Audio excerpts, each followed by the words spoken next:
in more perspective. So I started development with young people, their ages, and today I'm just going to tell you about my experiences, what I learned, what I saw, what made me think, and maybe also things that you could learn if you do product development with robots.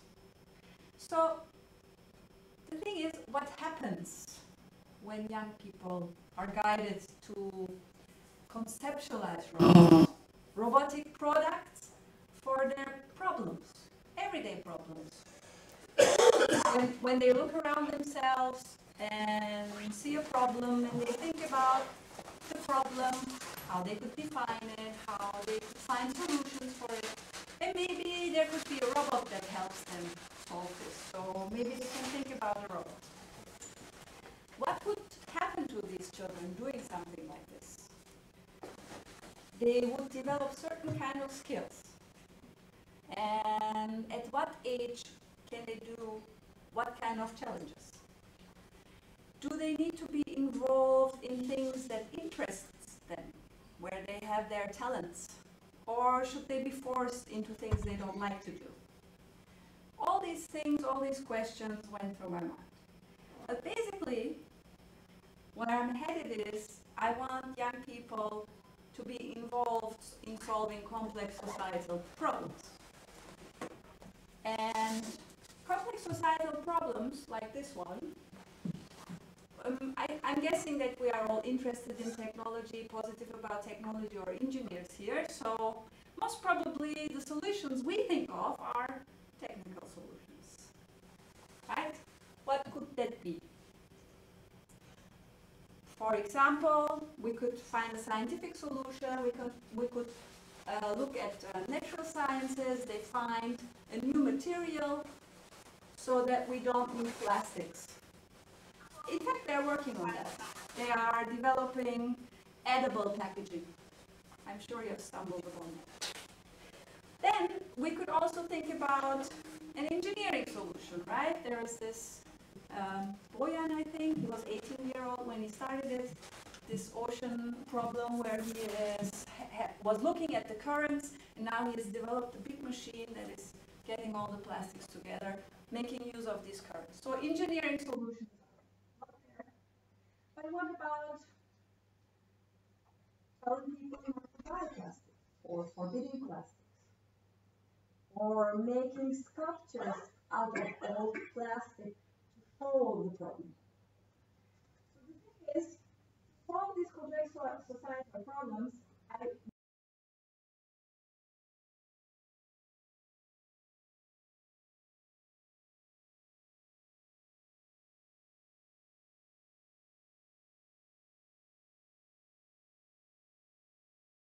we could do laws to forbid it, or business solutions. Humanities, we could talk about the ethical, philosophical part of it. And when you have these different people in one team, and when they manage to bring on one solution, it's always the best one. So what I try to tell is, we are all different, we have different interests, and we need to start listening to the others. So how can I teach this young people? Because young people are different. They have different talents, they have different interests. Some like maths, some don't like maths, some don't know they like maths yet, right? What they need to do is find what they like and what they're good at, and then enjoy what they do. And there are some couple of things that I think that they need to have in common. I have not defined these. These are 21st century skills. We heard this buzzword a lot, but I just want to go through a little bit what these things are. And what I also like and think about a lot is technological literacy. We don't want everyone to become engineers, but we want everyone to become technologically literate. And I will explain what I mean by that too. Not my definition, but I will go through the definitions a little bit from other people so that we know that what I'm talking about and are on the same page. So creative thinking is using a wide range of idea creation techniques. Brainstorming could be one of them, but there are a lot of more. So create new and worthwhile ideas with incremental and radical concepts. We were talking about this. Radical concepts are really difficult. It's like going through a wall or inventing the light bulb. But incremental concepts are easier. We take an idea that exists and then we make it better, or we combine it and come up with something new. This is also creativity. Then also thinking about own ideas, refine them, analyze them, evaluate them, improve them. So this is creative thinking. Critical thinking. Using various types of reasoning.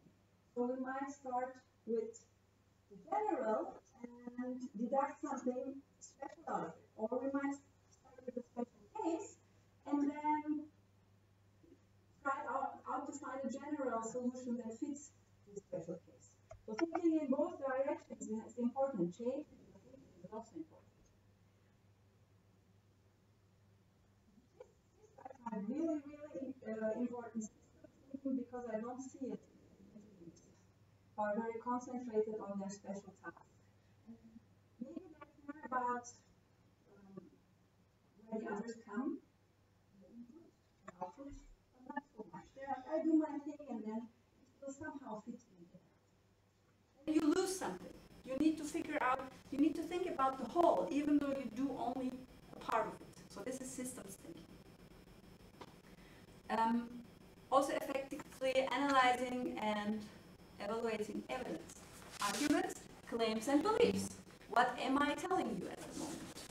Do I have evidence what I'm telling you? Is this just a claim that I make? Do I just believe it and tell it as a fact to you?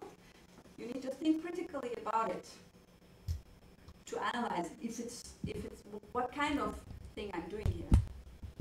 Or another thing, even though you think you have something and then you find someone who thinks the same way, that's bad.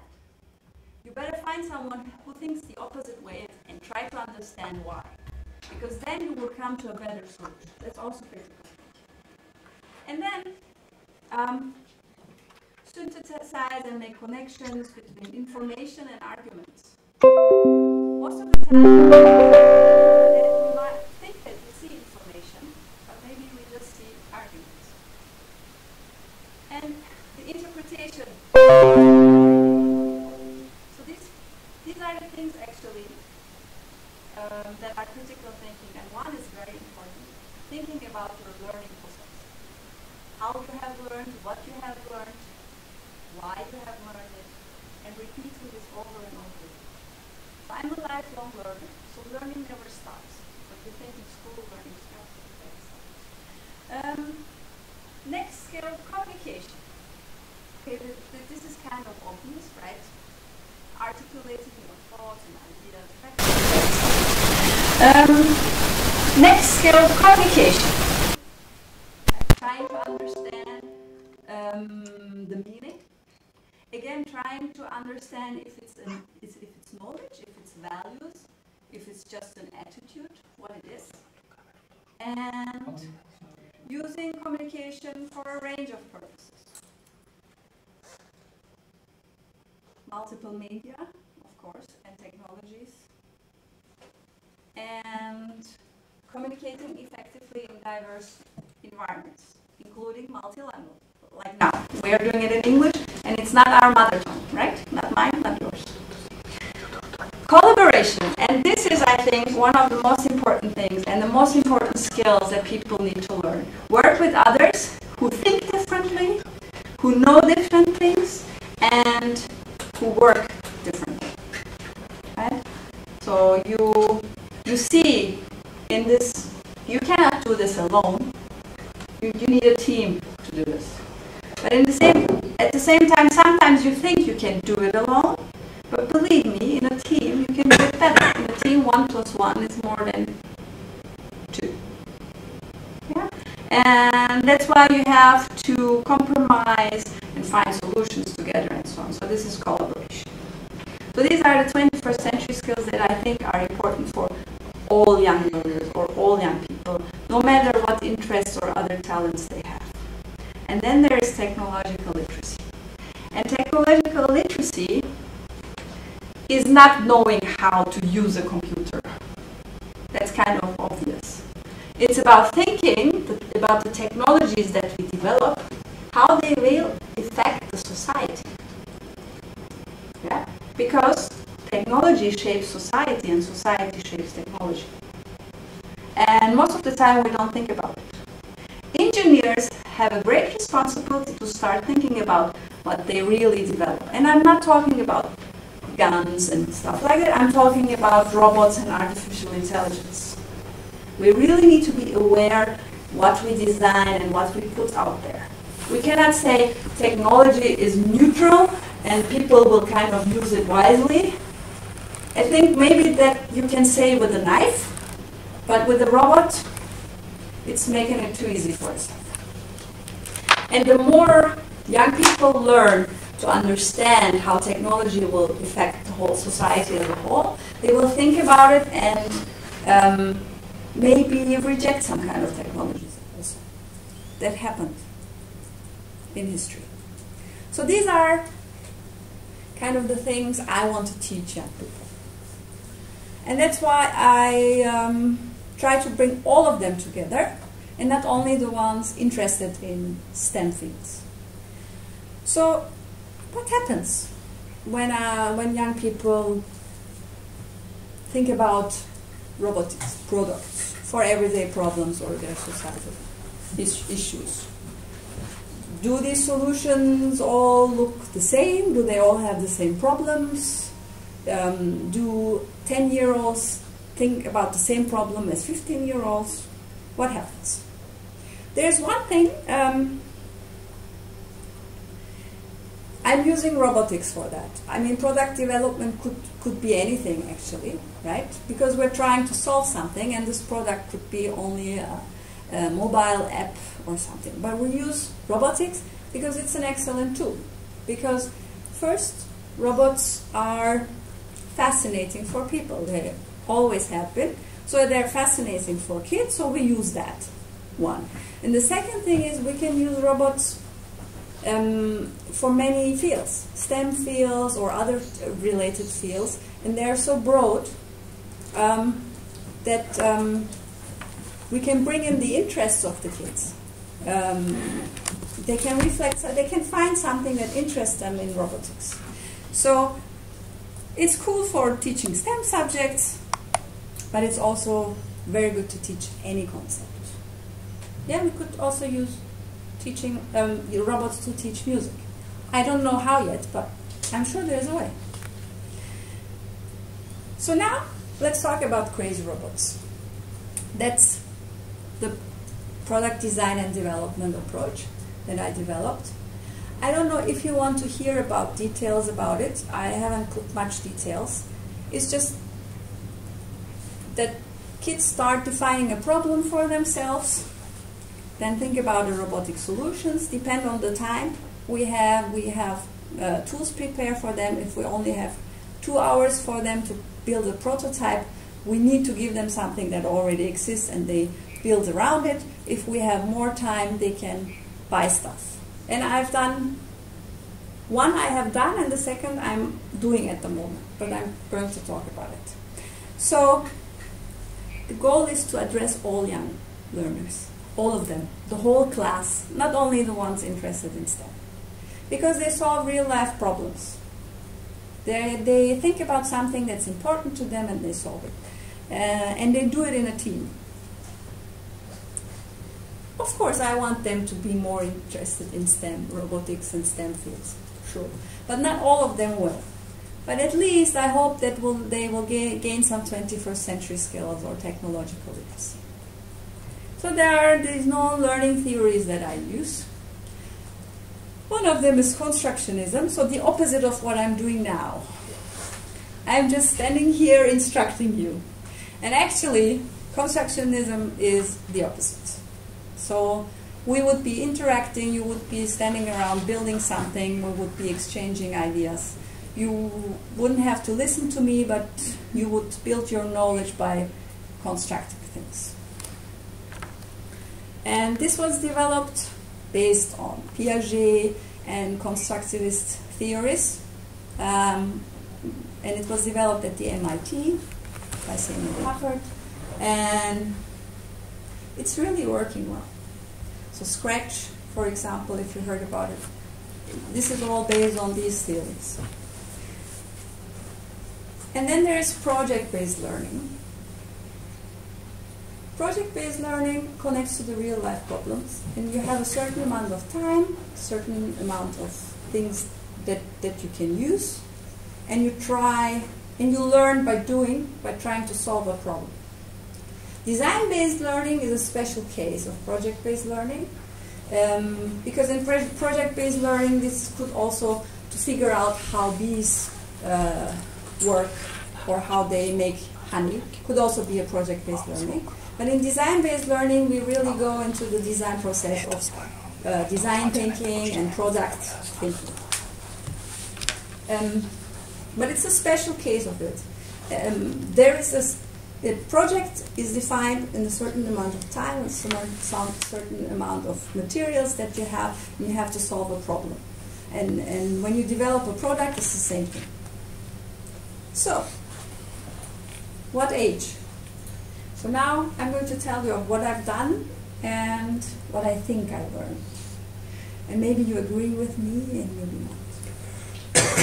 So, actually I've done it with almost all ages already.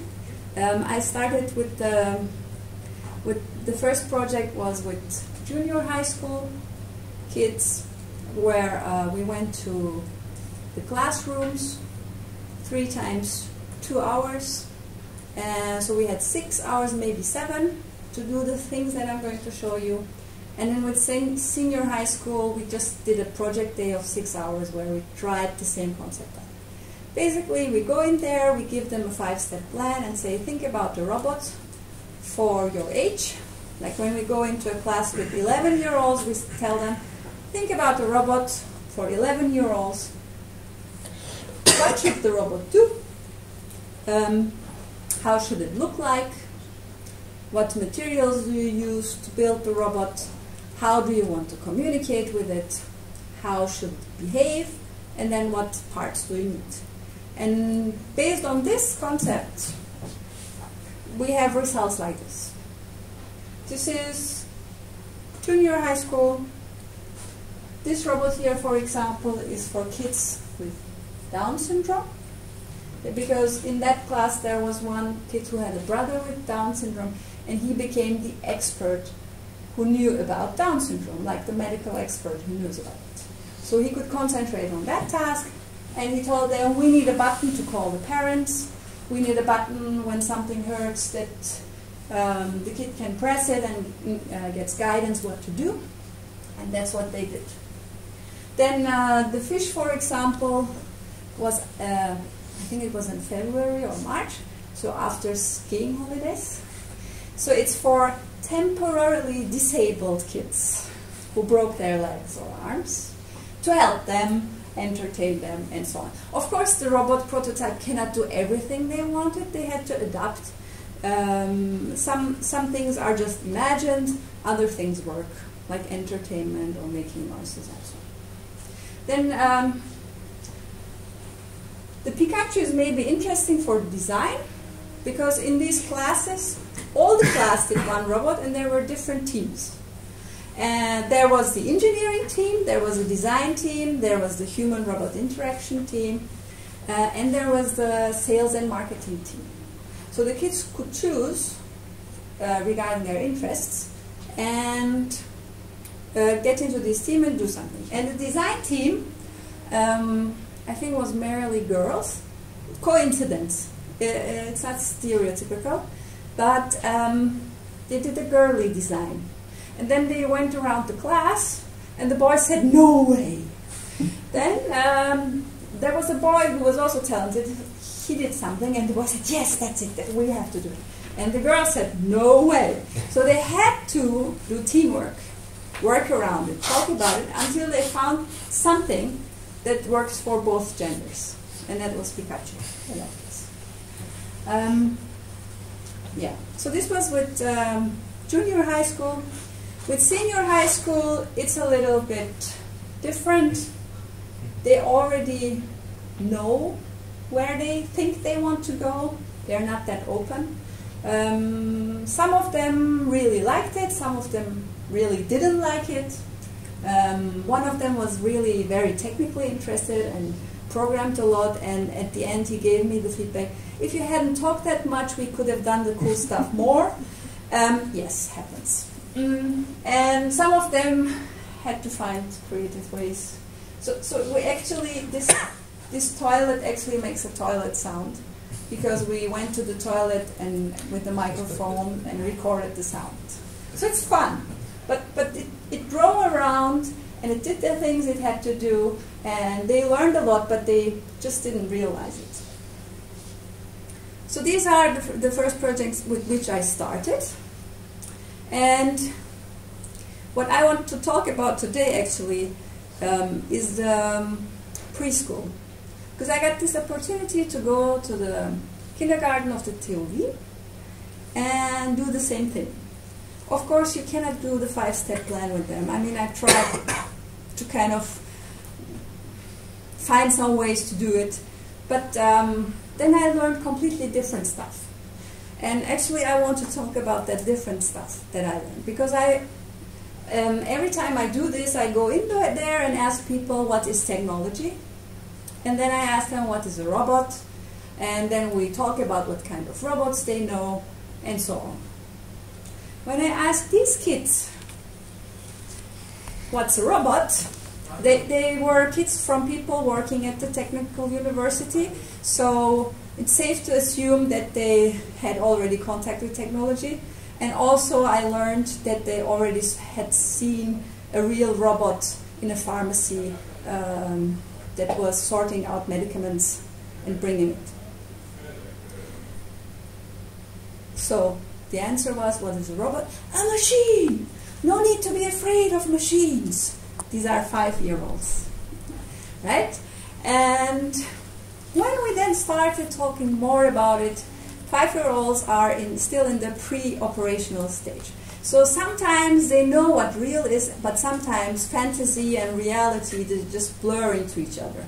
So when we talked, they knew Rita Rost. I didn't know what or who that is, but it's a cartoon where there is kind of a robot that looks like something out of steel, like the Tin Man, maybe like a Tin Man, but that was a robot for them. So they didn't really know if it's real or not. Then they said, but there was this plates and cups. Are those also robots? Because they move, right? They are autonomous. So they didn't know that really. The thing is, when I talked with them more and then did some research from other researchers working with this group age, trying to figure out the robot concept of 5 to 6-year-olds, the thing is, most of the answers is human imitation. We are building humans, right? And that's where I was really, really shocked. Of course, we build social humanoid robots. What shall they think? These are human imitations. The thing is, we find it really cool to have these social robots, and we kind of understand these are robots and not real. But do the kids understand that?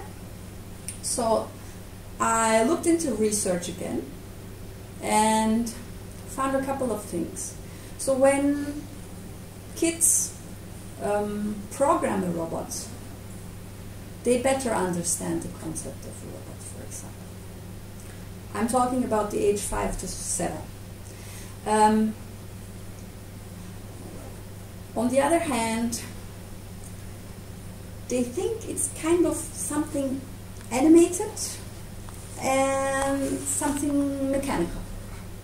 And apparently, over time, they learn what a robot is.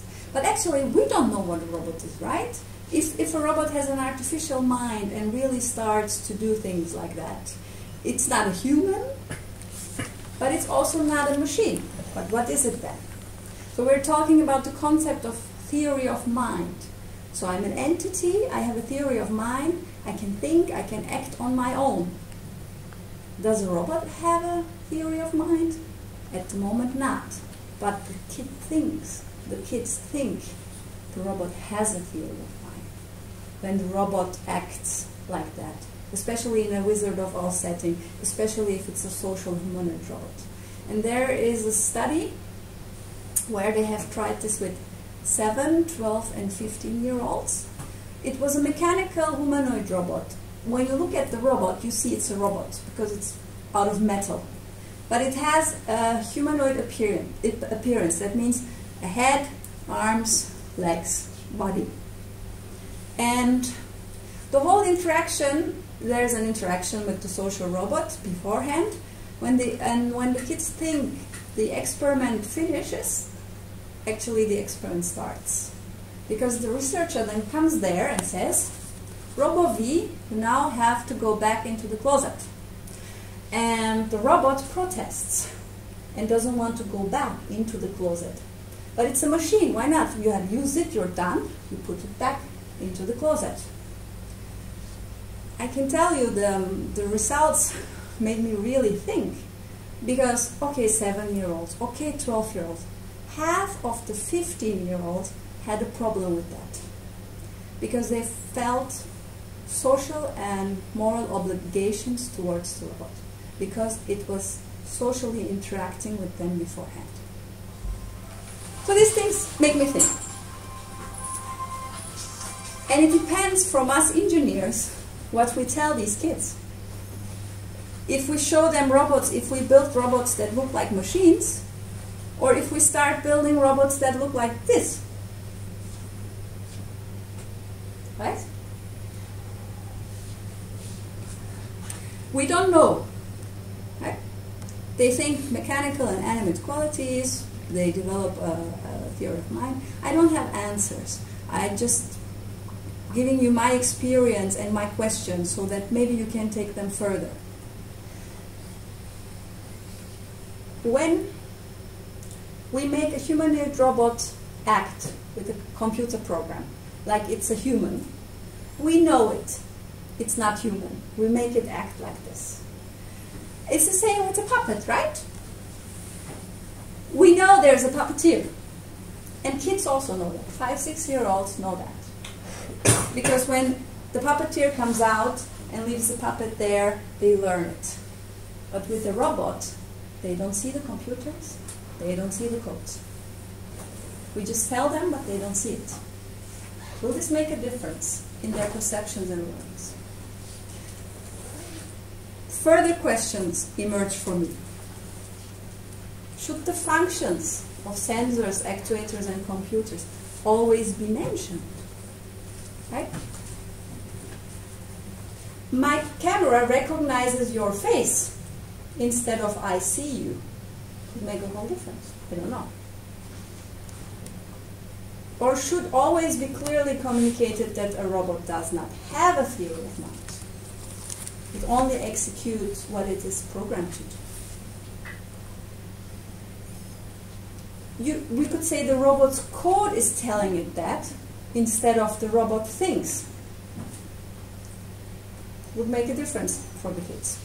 Actually, I had that because we worked with the Timio robots. I don't know if you know them. These are white boxes like cars with 2 wheels. And they have programs in them in different color codings.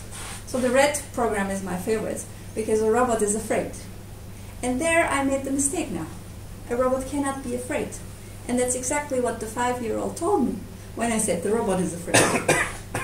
She said, the robot cannot be afraid. And oh right, it's just, you know, I tried to. But that's the thing. For us, I know it's not afraid. But I just said it's afraid. I know it doesn't see, it's the camera who recognizes, but I say the robot sees you. And that could make a difference, maybe. And then the final question, must the robot necessarily have a humanoid appearance and social behavior? Do we really need that?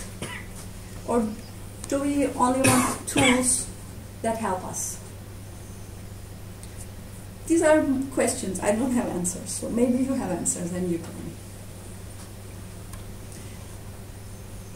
But we know that appearance and behavior have an effect on the expectations of capabilities. So what I did, I wrote a story for the kindergarten kids about the Hobbit robot that we had in our lab. And I tried to make it real, always explaining sensors and everything. And then the robot also includes the kids in the story. So the robot drives around at the TU Wien and doesn't know what its task is. So it tries to find out, what is my task? What is my task? And then finally it finds the kids and they tell it what to do. And when I asked them, the kids told a lot of things what the robot could do for them. Read a story, comb my hair, do this and that, build me a toy, build me this and that. And when I told them Hobbit cannot do that, they were really disappointed. And that's the thing, of course. They thought it's kind of a human, but a robot. Because it looks like human, it acts like human. It had a theory of mind, I didn't realize it. It was driven by the desire to help people and find what its task is. And then I said, no, it's just a robot, it just has one arm, it cannot do it. So these are the things to do. Why? That's why.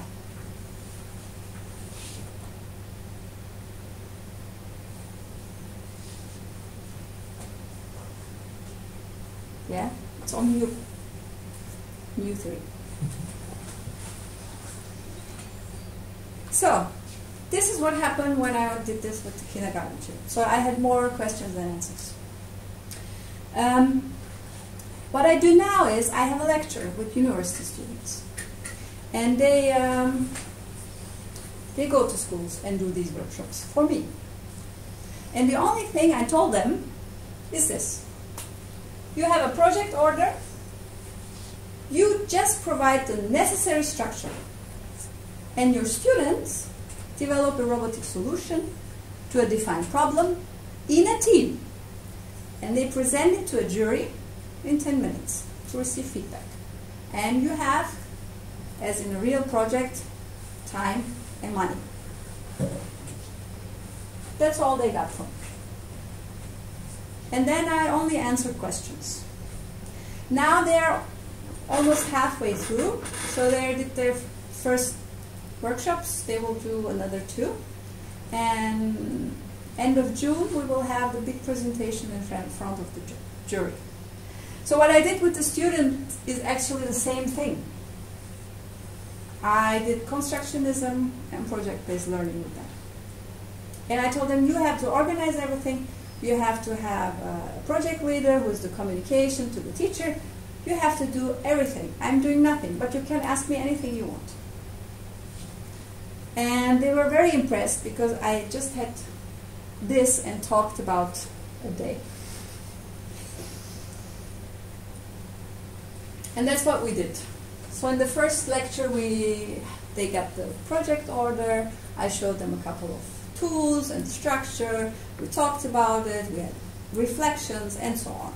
Then they thought about it already, and 1 week later they met the teachers, where they already asked their questions and tried to find out. Because I said, everyone's unique. You have different interests. You want to do it in a different way, and maybe the teacher has also expectations, and it's good to have the teacher included in your design process. So they tried to do that too. And then 2-3 weeks later, we had a day of concept presentations. The students presented their concepts to each other. And now they're doing the workshops. We finally settled on 3 workshops of 2 hours, basically in the same manner that I did my crazy robot workshops. And just to give you an idea, the first workshop is about ideation. So, finding the problem. Some of them left it really open. They sent a letter to the teacher first, asking the teacher to ask the students about problems in their lives that they want to solve. Some made it simple and said, okay, just structure it, just make a problem in the classroom, not too big. No. Some left it really open. I haven't heard of them who thought tackling the plastics in the ocean problem. So let's see how that turns out. So the first thing is ideation, definition of the problem. What's the real problem? What do I want to solve? How can I solve it? Building the team. Who wants to do what? Getting the interests. Engineer teams with the ones who are really interested in engineering or want to try it out. Design, marketing, and so on. And then, after this workshop, the students have to think a lot and buy materials because, okay, this is the creative thinking part. And because the second workshop is the implementation where the prototype needs to be built in 2 hours. So they have to prepare a lot of things. And still the classroom or the kids in the class need to think that they do it, that they solve the problem. So let's see how they will solve this. And this is more about critical thinking. And then in the last, they will prepare them for the presentation. Because this will be a pitch in front of a jury. And the jury will give them feedback. So we try not to make a competition. This is always a thing under discussion. Competitions are good for some students, but not so good for others. So that's why we call it the big chance. Everyone gets feedback on their own, but the feedback is tough. If you don't perform well, if your concept is cheesy, then you get a feedback that it's not good.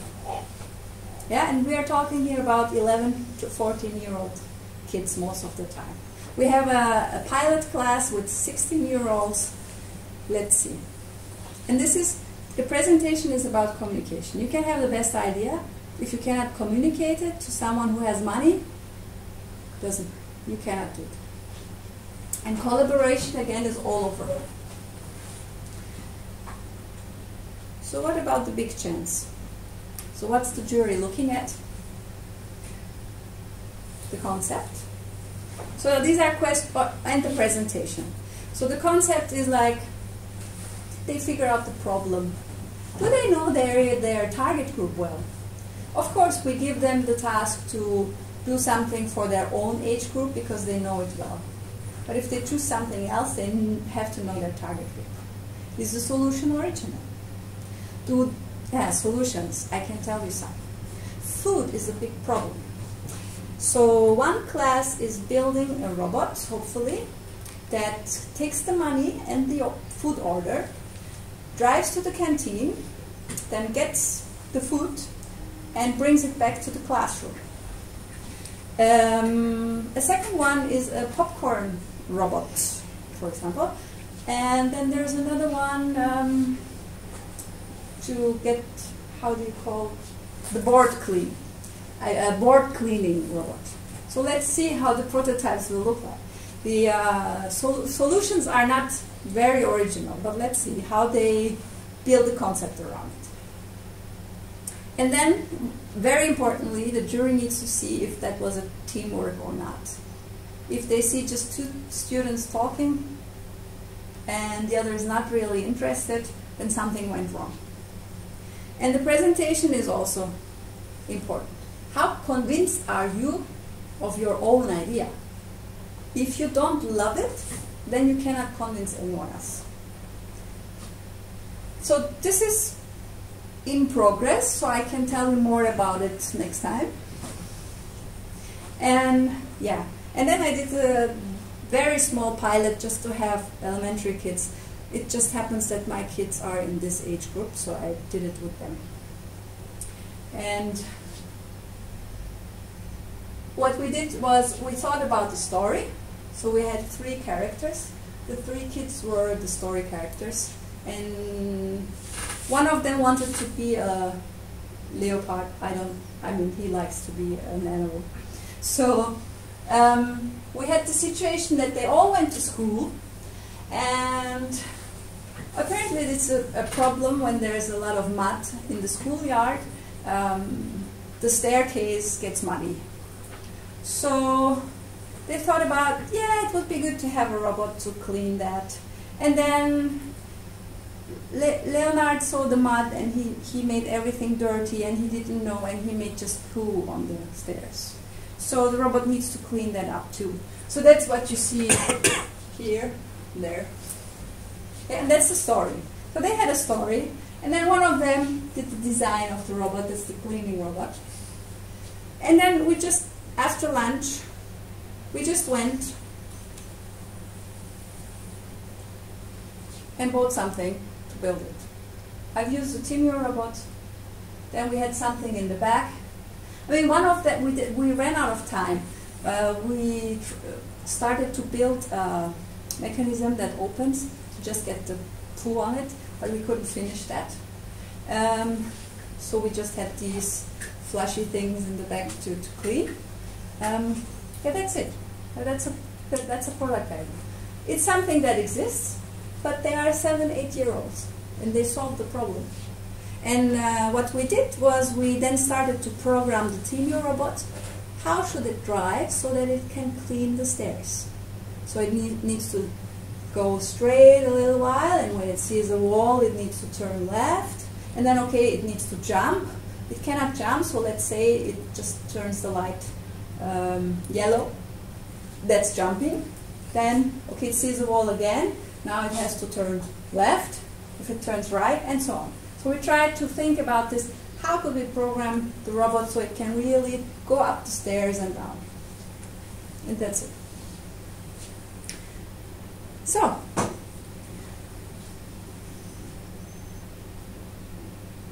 I cannot say if they learn these skills or if they learn technological literacy, because then I would need to test, do pre-tests and afterwards tests, and then I could give some evidence that this really happened.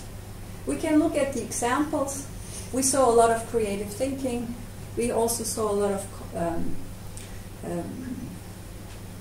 collaboration in the classrooms. And we had some feedback where the kids started to think about it depending on their age. Because the 5-year-olds, I cannot say if they learned anything, because they forgot everything when they saw Pepper Robot. I don't know if you know Pepper Robot from SoftBank Robotics, but it's a humanoid. And then at the end we had a demo, and we told them, oh, it's a computer program. Look, this is a computer. We're putting it in the computer. Nothing left. But otherwise than that, when they get older, from 8, 9, 10, then they experience the importance of science and technology for their daily lives. And then they can combine solving real problems with their interests and their school subjects. And they may find their role in a multidisciplinary team to contribute with their strengths. Some of them were in the engineering teams and wanted to change into another team, except, for example, sales and marketing. And they did that. Some of them didn't, and that's okay.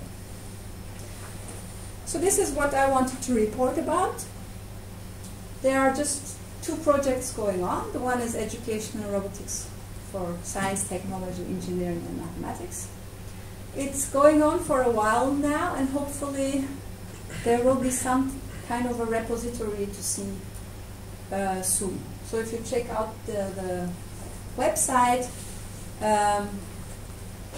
maybe in autumn, there will be a repository linked to different concepts. And then there's a new project that we will start, which is Makers at School, where we will really do maker projects with different schools, and they will be doing this product development project. Any questions?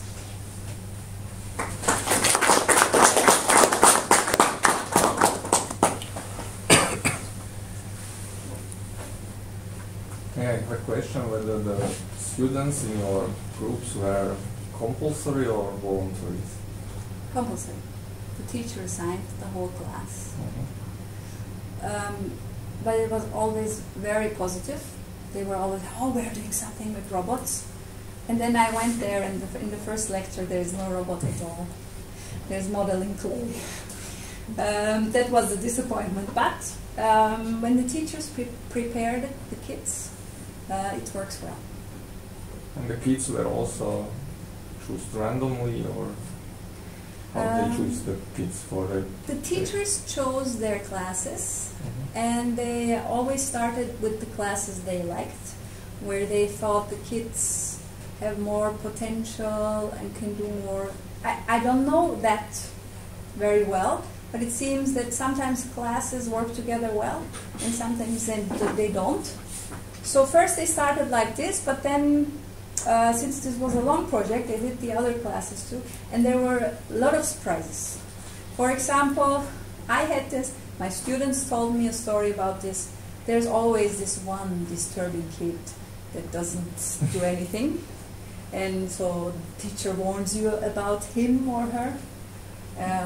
Just don't bother, you know. And these kids were the ones most fascinated and doing the most things, which was very interesting for us. I think because they could connect finally something they like with this topic. This one kid, for example, in the later questionnaire when I asked him, or in the feedback round, I think, he told that he wants to become a writer. And he was just bored, or he couldn't get his fantasy playing enough. And when he could think of a story with a robot where he did the storyboard and a screenplay, everything was perfect. Okay. I have one comment and one question related to your experiments. So the comment relates to the junior and senior students who were given a task to come up with a robot that would be appropriate for their age group. What should it do, how it should look like, and so on. And I was surprised to see that they had very low kind of demands or expectations, resulting in basically reactive machines that would just do something being pressed when pressing a button or something. So they didn't come up, especially the seniors, that they didn't come up with suggestions for a robot that would somehow entertain them or would be able to communicate with them, or something more complicated, rather than being an appliance which is just provides a reactive behavior. So can you comment on this? Why such modest solutions? Because they never learn to work with constraints. When you start in the first session, where I give them the modeling clay, all these ideas come up. And then they get this robot that can do nothing. And then they cannot think over that. They cannot, or at least in those cases, they couldn't overcome it. They were like, so they had this, to be... this just can drive around. What can I do? So you mean that they were not, that they could not come up with different solutions or suggestions in the... I had the impression that the kids were not empowered enough to have self-confidence and self-reliance. So all the time, the teachers or the parents give them everything on a golden tablet, we say, and they just have to take it. And they don't have to really solve problems. I heard a lot from the kids, finally we were allowed to do something on our own. Finally, we did this on our own. So it's also the expectations of the teachers. We had a new teachers with the students. The ones knew my concept. They knew what is going to happen, but she was new.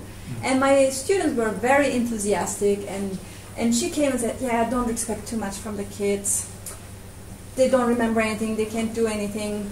And the students were like really getting down and said, don't listen to her. She will change her mind in the first lesson. And that's what happened. And she is now so enthusiastic that she wants that the students build this robot driving on the board, cleaning the board. Actually, that was my second question. So it was with university students. Yes. So they, okay, if they were given a task to come up with a robot? No. This may be mixing together. The pictures that you saw was not with university students. I had one student who designed that robot, but I was working with him.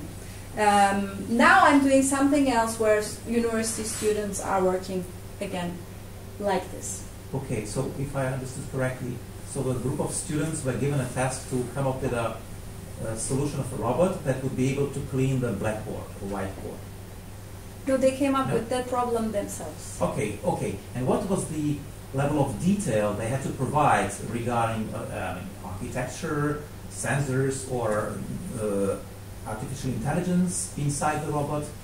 What level of detail was required for the solution? No, the level of detail came from the user side, not from the technical side.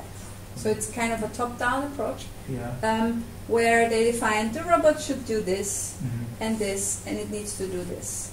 I just had a glimpse on what the students did, so I cannot tell you, but the user side was very detailed. But I asked the students, have you worked on the problem, creating solutions, what to do, and so on? And most of them stuck there. They couldn't provide me enough feedback. So they were like, okay, we're going to figure this out and we are doing it in the next session. So let's see. This is, we're mixing two things now, that's why. The pictures that you saw, this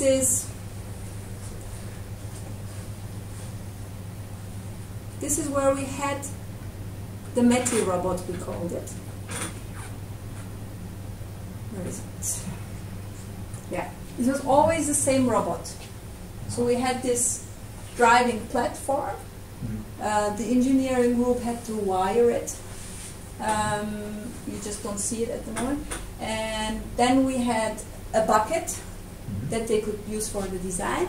And for the human-robot interaction, we had the bare conductive board, which you can use, which has an MP3 player and an Arduino on it. And you can create buttons with conductive paint, and you can record voices, and you can make sort of a human interaction. So they had their ideas first, then they got this, and then they had to adapt something and find something that really works. And in 2 hours, it's really difficult, because one important thing is that you have something that works in the end, so that they keep their motivation. So that was more important for us. And that's why it makes a really difference how the teacher prepares them. If the teacher tells them, we are going to build robots, then they're disappointed. And that's the first thing I tell them. Do you think you can build a robot in a day, in 2 hours? And then we show them Pepper Robot, and then say, you know how many hours, how many engineers worked on this?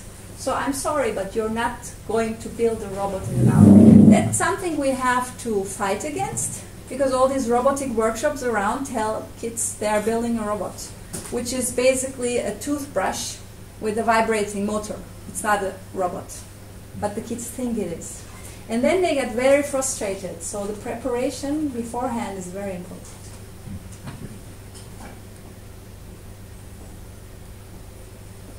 Another question? No, I have one question. When you mentioned that kids thought that a robot sees or robot thinks and so on, do they concern also that the robot has an experience, has own experience, so the robot undergo its existence, or they were able to split these two things, that okay, the robot sees, that's fine, but robot has no soul, let's say, or has no experience. Okay, so that's what I call theory of mind. when you program a robot to act like it has a theory of mind, like we did with Pepper Robot, but we just didn't realize it. Because Pepper Robot comes there and says, hello kids, and I'm now going to show you something. And then at some point we also have speech recognition. So the robot says, do you want me to do an elephant or a mouse? And the kids have to answer, and then it does something. It's basically, it has a theory of mind for them. It's okay, its exterior is mechanical, but it's animate. So they are in this kind of, it's not human. Actually, when I talked about RoboV, the robot that they put in the closet, they also looked at that, sort of for the kids. The robot is not human, but it's not a machine either. Something in the middle. And we don't know yet what that will be. Because they will have theory of minds. Even though it's only a program making the robot act like it had a theory of mind, for someone who doesn't see the code and the computers, it's no difference, especially when they grow up with it. For us, it's a different. That's the thing I asked with the puppet. With the puppet, we see, when I put it down here, it's lifeless. The robot I can turn off, but will I turn it off? That's the question. So I don't know. Comment on this, whether it's really necessary to introduce a third concept standing between a machine and a human, because whether this is really necessary, because even though if you argue that the robots could in the future be equipped with a theory of mind, it would still be a machine, maybe a kind of conscious machine, because this is a concept that's used already in literature. So what's that? Is it your view, or we are sharing this with other people? Actually, I've cited some studies that have been done. And they're speculating. They don't know if a third view will come out of this. Yeah. But when we talk about a machine with consciousness, artificial consciousness. How far do we go? So let's think about Western world. What people do to machines there, because they're only machines. Yeah. Right? Of course, the category of machines can be a heterogeneous class, okay, ranging from very simple machines up to very complex human-like machines. So heterogeneous, unlike humans, okay, humans are treated as a homogeneous group of entities, but with machines doesn't have to be the same way. Yes, and I think that that's probably what's going to happen, because we in Europe have. Even in Europe, we have different kind of thinking. Yeah. And the Japanese, they go in a totally different direction. Right? So we might have all these different machines. Okay. The only thing is, how do we use them, and how do we want them to shape our society? Because they will. As far as I know, Japanese claims that if you program robot, you are putting soul to the robot. Within their culture, they consider that they are gods who give soul to the robot. Yeah, because of their religion, because they think a stone has a soul. So they think totally different. That's why I started thinking about these things. And I always, as an engineer, had the view that technology is neutral, like a knife. I build it to cut meat, to help me as a tool, but if someone uses to murder someone, what can I do? I think we cannot say that anymore with robots. We have a responsibility to think further. Any question?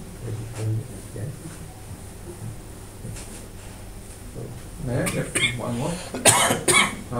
Did you encounter the situation when kids try to find a solution of some problem, they found completely non-technological solution of the problem? Because you show them robots, so it's assumed they find the technological solution. But yes. But at the beginning of this lecture, you told us that. Yes. Since I'm doing educational robotics, I prime them to go there. But that's what I showed them robots, what kind of robots there are, and so on. But the thing is, then they come up with human imitations, because their problems are human problems. So they want a robot to do chores, clean the house, cook food, do this, everything that a human does. And then, of course, when they imagine one, it has an anthropomorph shape. It needs arms to do the stuff people think. So they're kind of limited with that. I tried with my students and told them it doesn't have to be a robot. Just use robotics technology. Use sensors, a computer. But it looks like they're going to build robots because it's in their heads, kind of. But I will certainly try to play with this a little bit more and go into workshops. But you cannot sell them as robot workshops. That's the thing. When kids come to the technical university under the name robot workshop, and I'm already very strange because I tell them now we have modeling clay and we're going to think about it, and they hate me. So that's the thing. You have to sell it differently. You can sell it as an art workshop, then it's fine. I had this one case. I did a design workshop for girls only in a project at the TU Wien. And then we thought about this conceptualization. They did some models out of clay, and they were very happy, the girls. They learned a lot. She comes out, shows her father, look at my robot. And the father says, that's not a robot. And I was like, I can go home now. Yeah, so it's the conceptions, the expectations from society coming from them, or what we're shaping them with other stuff makes a difference, how to promote that thing. Any more questions? I have some. So, when you're talking about different ages group, do you see now some differences? Where is the age for the children when they start to see the difference between what is real and what is not real? When you're talking about when they at the preschool, that they don't see the difference that this is a robot from cartoon, it is impossible to be a robot. So because we have some doing to some activities at some age with the children, and we know something, and I want to know. Confirm if it's the same, but you tell me then too, okay? Okay. Officially, it's about 7 where they enter the next stage. But I saw 6-year-old girls in the kindergarten group who were very good, already seeing the difference. The 5-year-olds, almost no chance. That's what I saw. And with 7, 8, they still like to play with it. They kind of know, but they will want to believe. And at some point, they get into this system, and then they start saying, oh, that's not possible. Why do you want us to imagine something that does everything? That's not possible. So then, but you can get the 11, 12-year-olds, you can still get them, and at some point they start imagining again. But the 14-year-olds and upwards, good luck. So is it similar to yours? Yes, right. Because we were with the children at primary school, so from 7 to 12 years old, and we done some talks about what is robots. So can they want to choose I'm hungry or I'm not, I want to eat or I'm not, and they sometimes they think that they don't see difference between that some robots are from cartoons or I know. imagination, and after some questions they can do some conclusions that is not possible in the real world. Okay. So I think. But then I think you're talking about the influences from science fiction, television, books, parents, other workshops. When they come into your workshops, they have these, and maybe they still believe that robots are kind of humans in a metal shape or something. But they change their minds, right? They learn, or they don't change. They are able to change their minds. Ideas. Yes, but the 5-year-olds, they don't. Okay, I believe you. Yeah. At first I think they do, and then they go on playing, and suddenly they are switching between reality and fantasy, and then I'm like, no. So that's what I experienced. Some other questions? They do some projects like yours, but not about the solution, but they should create some characters or some storytelling and so on, and from Lego. And we meet that they choose very often something like a war, killing, and very violence. So if you meet also with this problem, I know this is a little bit different because they have to choose some solution about problems. No, I met that too. In the workshops where I left them everything open, I met that too. But in the 5-step plan, I have behavior. Mm-hmm. And then I go through with them with the 3 laws of robots. And I say, we are building a robot that obeys these laws. And then I had a kid who wanted, I think an 8-year-old boy, who wanted to provoke me probably. He said, I want to build a bomb robot. And I said, okay, but it has to obey the laws. And then he imagined a robot, the bomb that exploded and built itself together so that he could play with it. So 8-year-olds are very flexible with their mind, so that was okay. But I insist on that. And then they say, but not everyone does it. And I said, but in my classroom, we obey. So I have the same thing when they say the robot should do my homework.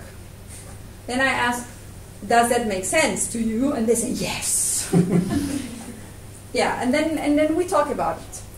And then sometimes, even with younger kids, we get into ethics with robots. What should they do? What shouldn't they do? So just start them thinking about it. Is it helping you? Is it really helping you? I mean, I had a boy who said that the robot should go to the toilet for him. Yeah, right? Then, yeah, maybe you think a little bit about that. If that is really something you want from robots.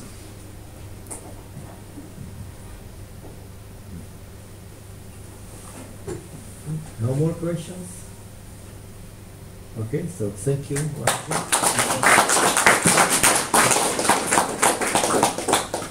And do not afraid, Lara is still here, and really come here and discuss whatever you have on mind. I still have some time before my training. Ešte vidím, že tu dosť veľa ľudí, ktorí ešte neboli, takže keby si náhodou niekto mal záujem o krátku exkurziu vo Fab Labe, tak nech sa páči. Slajda v angličtine, tak ako bude v slovenčine. Ďakujem vám teda všetkým, že ste poctili náš seminár účasťou. Na budúci mesiac budeme mať trošku takú hernú tematiku, pretože bude kolega William rozprávať o ako to nejaké podpisy, dobre? Boli. Na vyprodukovanie kvalitného hráča, ktorý hrá They already know what robot is. This is because they know it from the. Sám teda konkrétne chodil dosť známo. This is very StarCraft. Ja teda nie som dobrý hráč. I know what is computer. I know it, but everybody knows the robot before it. And they have also